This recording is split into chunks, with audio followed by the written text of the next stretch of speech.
Family Happiness by Leo Tolstoy. Part 1, Chapter 2. Spring had now come.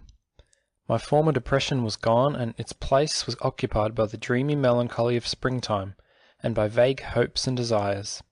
Though I lived in a healthier way than at the beginning of the winter, and occupied myself with my sister Sonia and music and reading, still I used often to go into the garden and wander long up and down the paths, or sit on the bench, my mind filled with all sorts of thoughts, hopes, and desires. Sometimes, especially when there was a moon, I would sit at the window of my room all night long, and when morning came I would throw on a single garment, and often go, without waking Katya, down into the garden and across the dewy grass to the pond. Once I even went out into the field, and, alone and in the night, I made the entire circuit of the garden. Now it is hard for me to recall and understand the illusions which at that time filled my imagination. Even when I succeed, I can scarcely believe that my dreams were made of such stuff. They were so strange and remote from the reality. Toward the end of May, Sergei Mikhailich returned, as he had promised. His first call was toward evening, and he took us entirely by surprise. We were sitting on the terrace and preparing to drink tea. The garden was already clothed in green, and the nightingale made their haunt in every thicket on our place. The tufted branches of the lilac bushes were everywhere covered with white and purple, with a hint of flowers on the point of bursting into bloom. The foliage of the linden alley was translucent in the setting sun. A fresh, cool shadow lay across the terrace. The grass was already wet with the heavy fall of evening dew. In the backyard of the garden were heard the last sounds of day, the bustle of the cattle driven in from pasture. The simple-minded Nikan crossed in front of the terrace along the little path with his watering pot, and the cooling stream from the nozzle soon began to make the broken soil dark around the stems of the dahlias and the supports. Near us on the terrace, on a white cloth, stood the brightly polished samovar, bubbling and boiling, together with cream, buns, and cold meat. Katya, with her plump hands, was dipping the teacups like a careful housewife. I could not wait for my tea, for I was hungry after my bath and was eating a piece of bread, spread with thick, fresh cream. I had on a gingham blouse with flowing sleeves, and my wet hair was covered with a handkerchief. Katya was the first to see him through the window.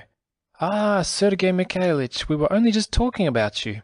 I jumped up and was going to run upstairs in order to change my dress, but he met me just as I was at the door. "Now what is the use of ceremony in the country?" said he, glancing with a smile at my head and the handkerchief. "You see, you are not ashamed to wear it before Grigori, and I am no more than Grigori."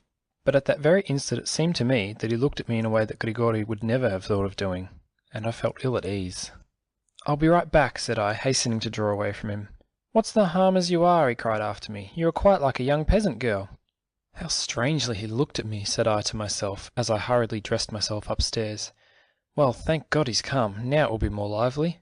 After a hasty glance at the mirror, I gaily ran downstairs, and, without disguising the fact that I had hurried, I went on to the terrace all out of breath. He was sitting at the table and telling Katya about our affairs. When he saw me, he smiled and went on talking. According to him, our affairs were in a satisfactory condition. It was necessary for us merely to spend the summer in the country, and then we could go for Sonia's education either to Petersburg or abroad. "Well, now, if you could only be with us while we were abroad," said Katya. "But if we must be by ourselves, it would be worse than being in the woods."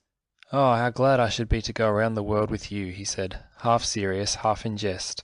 "All right," said I, "let us go round the world." He smiled and shook his head. "But how about my mother and my affairs?" said he. "Well, as that is out of the question, now tell me, please, how have you been spending your time? Have you been blue any more?" When I told him that since he had been gone I had done this and that, and had not been troubled with depression, and when Katya corroborated my words, he praised me, and both his words and his looks were flattering as though I were a child, and he had the right to patronize me. It seemed to me necessary to give him a faithful and circumstantial account of all that I had done in the right direction, and to confess, as though before a priest, all that he might not approve.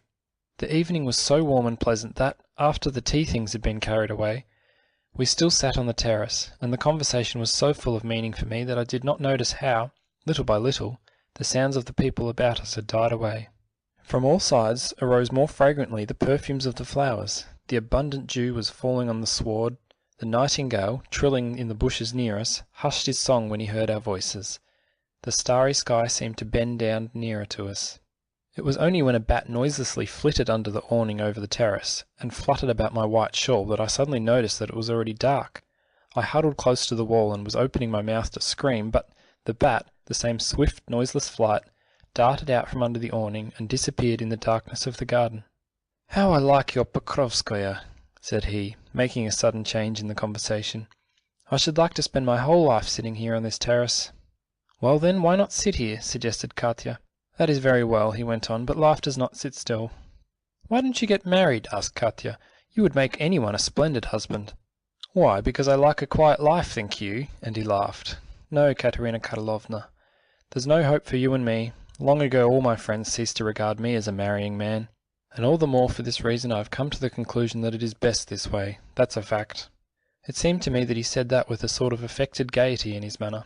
"Indeed, that's good. You've lived all of 36 years and are tired of life," said Katya.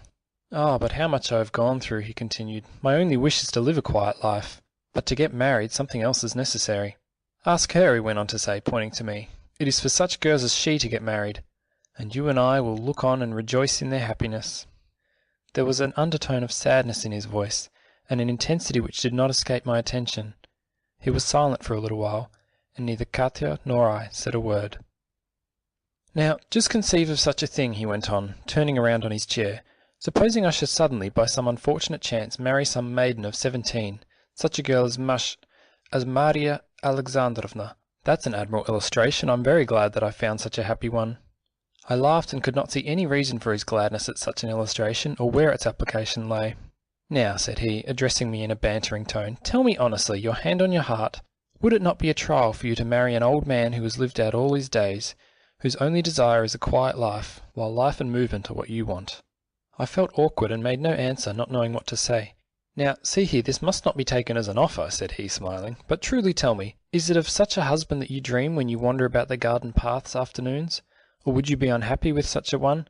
"No, not unhappy," I began. "Nor yet contented," said he, taking the words out of my mouth. "Yes, but you see, I may be but again he interrupted me. "Well, now you see she is perfectly right, and I am so grateful to her for her frankness, and glad that we could have had this talk.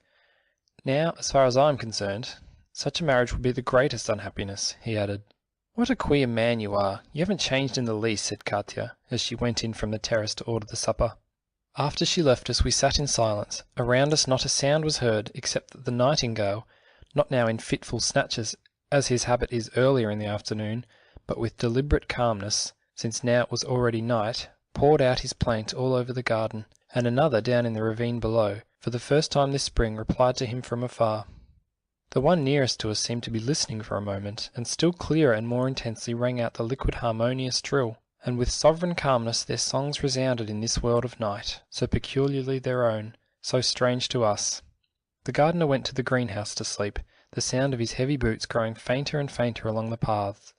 Someone gave a shrill whistle twice, at the foot of the hill, and then there was silence again. The foliage scarcely rustled, the canvas awning over the terrace stirred a little, and a delicious fragrance was wafted across the terrace. It seemed to me awkward to sit in silence after what had been said, but I now was at a loss for something to say. I looked at him. His eyes, gleaming in the darkness, were fixed upon me. "It is good to be alive in the world," said he. For some reason I sighed. "What is it?" "Yes, indeed, it is good to be alive in the world," said I, echoing his words. Again we relapsed into silence, and again I felt a sense of constraint. It occurred to me that I had offended him by agreeing with him that he was an old man, and I was anxious to soothe him, but I did not know how to do so. "Well, good-bye," he said, getting up. "Mother is expecting me home to supper. I've scarcely seen her today." "But I wanted to play my new sonata to you," said I. "Some other time," said he, coolly, as it seemed to me. "Good-bye." It now more than ever seemed to me that I had offended him, and I felt sorry. Gautier and I escorted him to the porch, and we stood in the yard, looking down the road, where he was soon lost to sight. As soon as the sound of his horse's feet died away, I went around the garden and began once more to gaze down into the garden, and, in the dewy darkness, which muffled the sounds of night, long I saw and heard all that fancy made me see and hear. He came a second and a third time, and the constraint arising from our strange conversation entirely wore away, and did not return.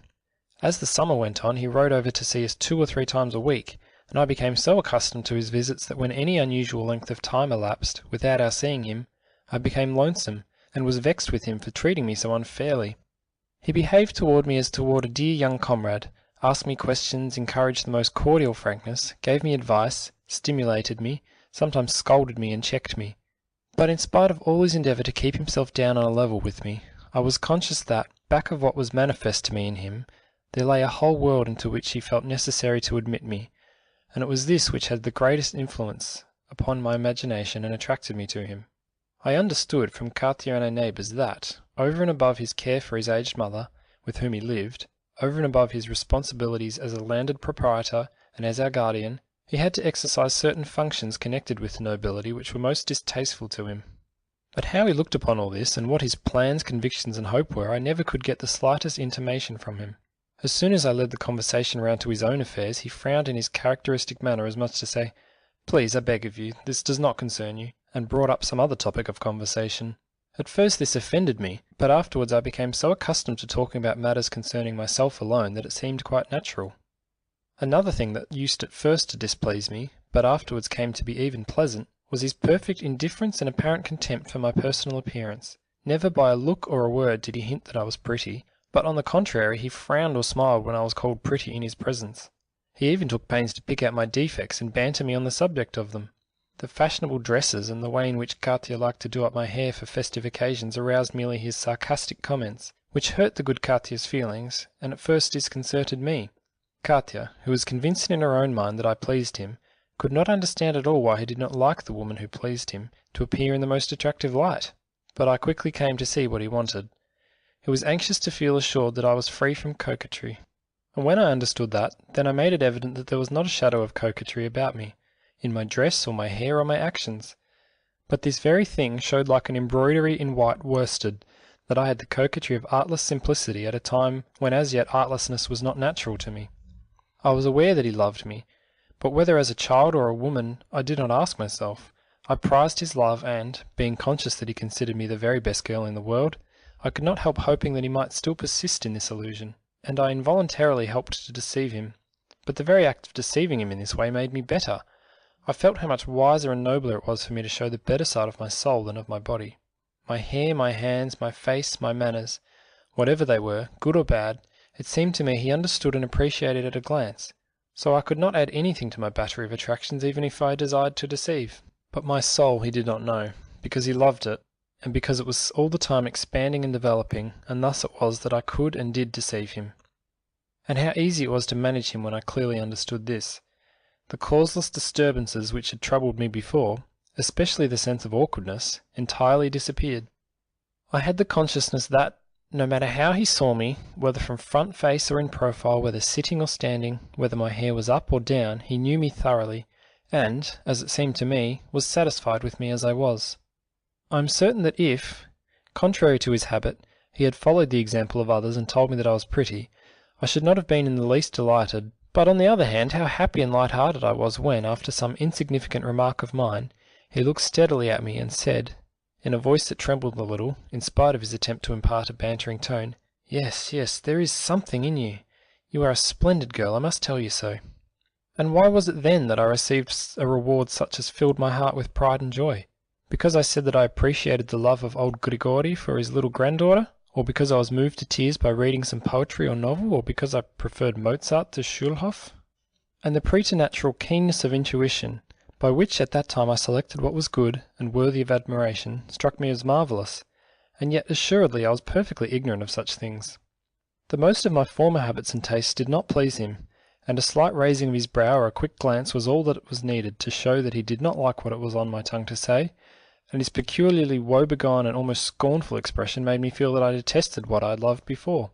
A hint was sufficient to give me a presentiment of what he was going to say to me. He would ask me a question and look into my eyes, and that look of his sufficed to draw from me the thought which he was after.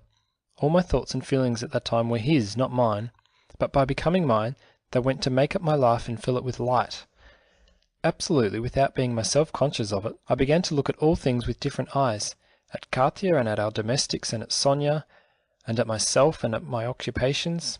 The books which I had formerly read, simply for the sake of killing time, suddenly became for me one of the greatest pleasures in my life, and the reason of it was simply this, that he and I talked about them or read them together. He kept me well supplied with books. Formerly, the time that I spent in superintending Sonia's lessons was burdensome, and I undertook it only from the compulsory feeling that it was my duty. He interested himself in her lessons, and it became a pleasure to me to see what progress and success the child made. Hitherto it had seemed an impossibility for me to learn a whole piece of music by heart, but now, knowing that he would listen to it and perhaps commend me for it, I would practise over a single passage 40 times, so that poor Katya stopped up her ears with cotton, but I found it not in the least tedious. The old sonatas, somehow or other, seemed to phrase themselves in an entirely different manner, and produced a different and vastly better effect. Even Katya, whom I knew and loved as myself, underwent a change in my eyes. For the first time I understood that she was under no obligation to be our mother, our friend, our servant, such as she had been. I appreciated all the dear soul's self-renunciation and devotion, appreciated all that I owed to her, and loved her more than ever before. He taught me to look on all of our dependents, peasants, domestics, maidservants, in an entirely different way from before.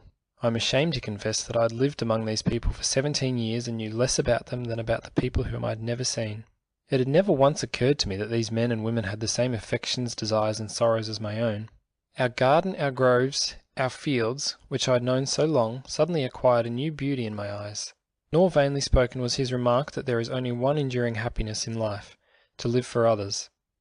It seemed to me strange at the time. I did not understand it, but this conviction had unconsciously penetrated into my heart. He opened up for me a whole life of joy in the present, not making any apparent change in my life, adding nothing except himself to every impression. Everything which, since childhood, had been inert around me had suddenly become endowed with life. He had only to make his appearance for everything to break into speech, and, at the same time, for all the powers of my soul to spring into life, filling with joy.